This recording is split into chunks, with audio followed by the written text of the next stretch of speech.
ilhamıydı. Evimizin yaraşığı ağzımızın tamıydı. Nəvələri gələndə, bacılarım gələndə döşənərdi ayaq altda. Onları dindirərdi, Allah, nə tamdı dadda. Nəvələri onun meyvəsi, şirlisi idi.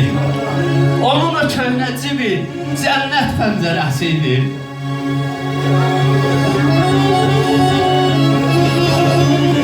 Evimizin yaraşığı ağzımızın tamıydı. O əprimiş əlləri evimizin döhdürüydü. O pozgun yanaqları bir umut çırağıydı. Aramızda saçları bir sülh bayrağıydı. Bu yol uşaq olsam anam, bu yol uşaq olsam anam, dünyaya inanmaram.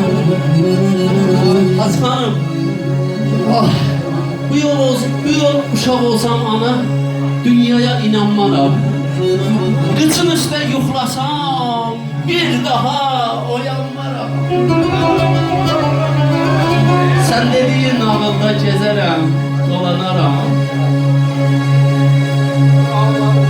Göydən neçə alma düşsə, hamısını sənə verirəm. Göydən neçə alma düşsə, hamısını sənə verirəm. Bu yoldaşı olmaram, sən beni unutma. Umut əllərimi ətəyindən üzmərəm. Umut əllərimi ətəyindən üzmərəm. Payımı azda versən ana, inan səndən küsmərəm. Analar sağlığına bir gözəl.